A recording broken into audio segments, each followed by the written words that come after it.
Hablemos de ti un momento, porque, claro, tú, para el gran público, fuera del mundo empresarial, no eras conocido. Y de repente, ¡pam!, aparece, bueno, ni tu nombre, el hombre que habla mexicano o con acento sudamericano.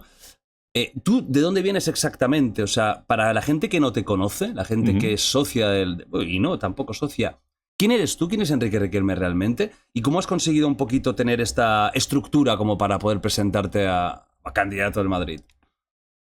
Bueno, yo soy de Alicante, de un pueblo que se llama Cox, que está en el sur de Alicante, la zona de la Vega Baja. Vivo entre Cox, Torrevieja, mi familia, esa zona, ¿no? Mi familia, tanto por parte de padre como de madre, son de allí.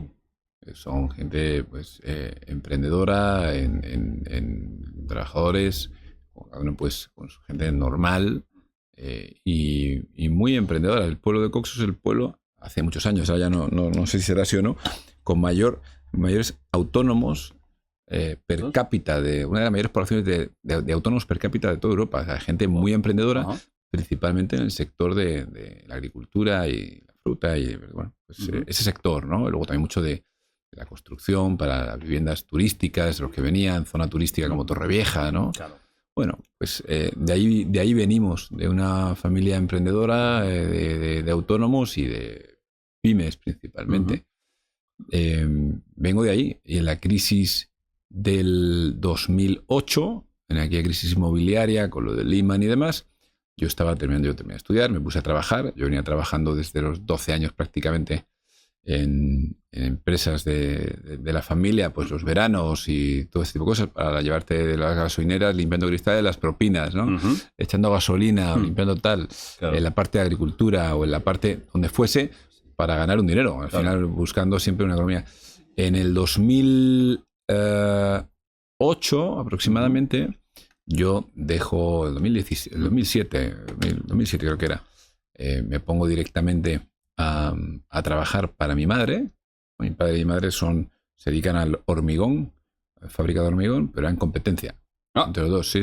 Fíjate. Sí, es muy curioso. Es curioso, ¿no? Sí, o sea, en competencia en la misma zona, además. ¿Y estaban casados o...? Sí, luego se separaron, claro. Vale, claro. Para ese momento, o sea, teniendo empresas. Había de las dos. Casados, y luego separados, sí, pero no, hay buena relación. Hay buena relación.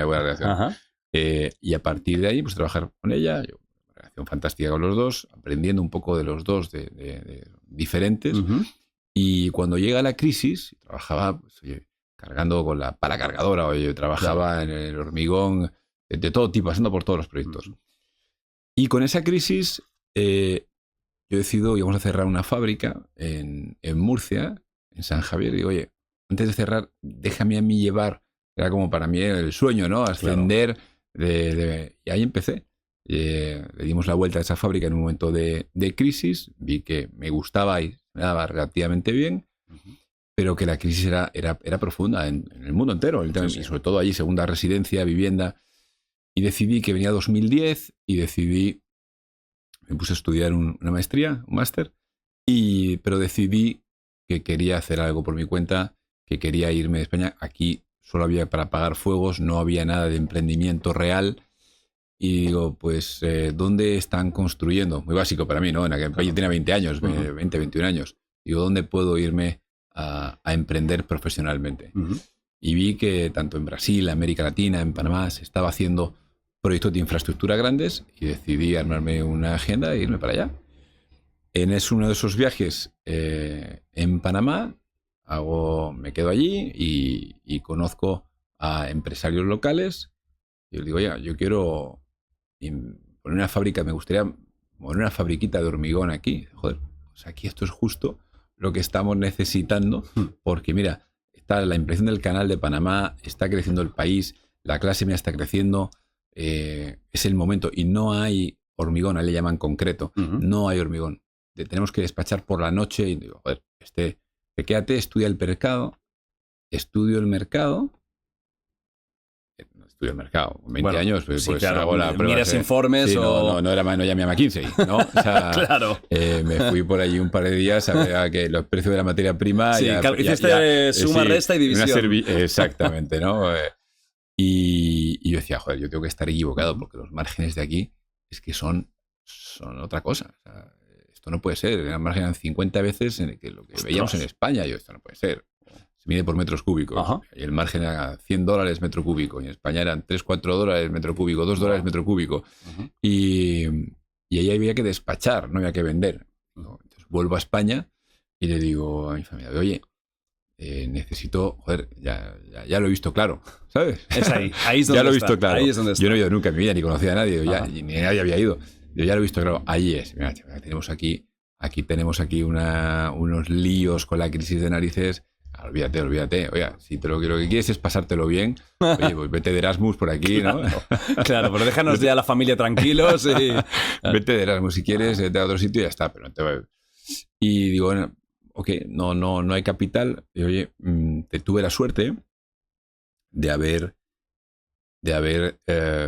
bueno, me había regalado un apartamento en Torrevieja, como lo del 1, 2, 3, pero estaba en gris, entonces ni podía entrar a vivir, que igual si hubiese tenido me hubiese quedado allí, porque bueno, siempre la ilusión de uno, ¿no?, de tener su apartamento. Y hubiera cambiado la historia, claro. Sí. Probablemente pues, no estaría aquí sentado. Seguramente. Pero estaba en gris, tampoco no tenía el dinero para terminarlo, ni tenía. Entonces digo, oye, entonces lo hipotequé. Me dio en su momento Caja Murcia. Ya desapareció. ¿Cómo han cambiado las cajas y los bancos en España, Joder. Quizá por aquello, ¿no? Claro. Ya. Por cosas así, seguramente. Probablemente cosas así. No. Me dieron 115.000 euros, que en aquel momento en el dólar al cambio eran $150.000. Ajá. Es verdad que, oye, mi padre luego también me apoyó con unos camiones, con 3 camiones del año 92, mi madre también con otras cosas y tal, y con algo de maquinaria. Me lo embarqué en contenedores y me lo llevé a Panamá. Claro, llego a Panamá, monté una fabriquita que cabía en un contenedor mini, ¿no? Joder, claro, pero con tan poco dinero liquidez, yo no tenía dinero ni para matricular los camiones. Entonces tuve los camiones con matrícula española allí, pues, ahora ya no se puede, pero en aquel momento por algún proyecto escondido y tal. Ajá. Bueno, un poco la picaresca también, ¿no? Bueno, es que lo que hay ahí supongo que mucha gente estaba igual. No, pero bueno, tenía proyectos concretos cerrados y bueno, lo tuve porque no podía matricular los camiones.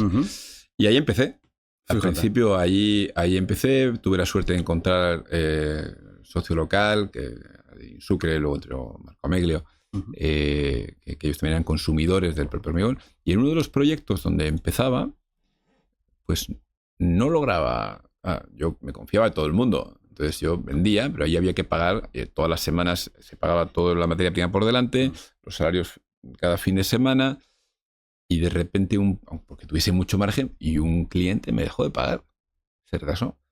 Y yo no tenía cómo pagar. Y allí no existe... yo digo, bueno, voy a tener que hacer la llamada, devolverme, que me manden un billete. Yo me tenía que volver. Claro, joder, yo con la que se acabó la ilusión. Como vuelva para España, yo ya no puedo volver a hacer un emprendimiento en mi vida, ¿no? En mi mente ahí se caía el mundo. Claro. Ahí era el fin del mundo y digo, no, tengo que aguantar aquí como sea.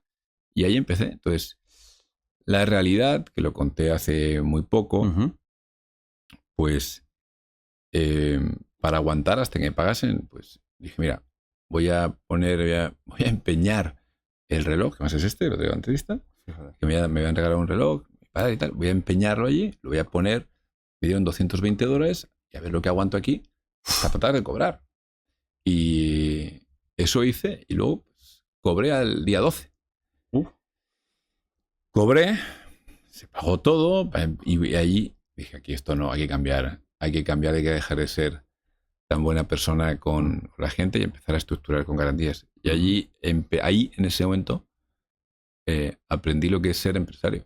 Por lo tanto, empecé, es verdad que muy rápido remontas y empecé, porque había mucho margen, otras fábricas, y a los 2 años de llegar, más o menos 2 años, pues ya teníamos allí unas 1.400 personas llevando arena, teníamos ya prácticamente mucho del monopolio de la arena para hacer el canal de Panamá, para un consorcio que estaba haciendo la obra, fábricas de hormigón, y ahí empecé. Claro, ahí se hace ya suficientemente grande, ¿no? Como para ya ser un gran empresario. Y ahí empecé en Panamá a su manera, ¿no? En Panamá, pues moviendo mucha gente, 1.400 camioneros llevando en el pico, llevando arena al canal, haciendo hormigón, carreteras.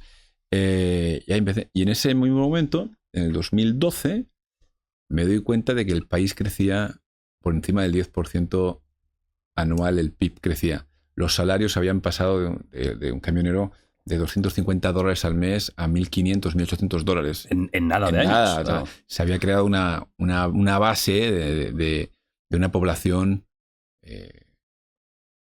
clase media, y una población joven, clase media, empujando, ¿no?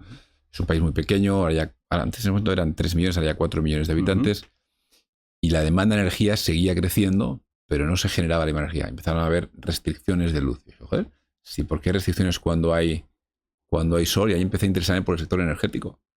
Fiché a un par de personas, me lo explicaron. Intenté hacer un proyecto en Panamá, no salió. Hice un proyecto en Guatemala, que hice en el 2012, una licitación que hubo para competir precios de energía. Y ganamos, fuimos uno de los que ganó, varios, nosotros ganamos. Y a partir de ahí fue mi primer proyecto en energía, fueron 80 megavatios, que fue el proyecto de energía solar, que fue en el 2012. Fue el primer proyecto sin subsidios, sin subvenciones y de mayor tamaño fuera de China en ese momento. Me enamoró el sector, en el 2013 lo vendí, la historia es muy larga, pero sí, porque básicamente bajamos el precio al precio más bajo de la historia del país. Y eso pues tampoco fue muy popular en los grupos locales. Claro. ¿No? Estás acostumbrado siempre a jugar contra el poder, ¿no? No, aquello fue ignorancia, ¿eh? Ajá. Igual esto también. Podría ser. Igual esto también puede ser. Podría ser. Pero aquí venimos más preparados. Aquello fue otro de los proyectos. Y así empecé. Entonces, cuando me di cuenta de que me enamoró el sector de energía, empecé a desinvertir todo lo demás y a invertir en energía. Y en el 2014 monté lo que es Grupo Cox, que a día de hoy está en la bolsa, está. Y aporté los proyectos que venía desarrollando por toda América Latina, los aporté en México, en Chile y demás, los aporté al proyecto y empecé a crecer con la compañía que a día de hoy es el grupo. Fíjate. O sea que siempre es bonito cuando traigo aquí a un empresario conocer los orígenes, porque al final también yo creo que te dice un poquito de la persona, ¿no? El hecho de que, bueno, tuvieras fe cuando todo estaba perdido casi, que empeñaras un reloj que ya ves tú, que puedes hacer con $200 y pico y que eso te diera como la esperanza. Yo también creo que habla un poco de tu forma de ser y de bueno, hay gente que se hubiera rendido. Seguramente a la primera que va mal, vuelve a casa y a saber lo que hubieras hecho, ¿no?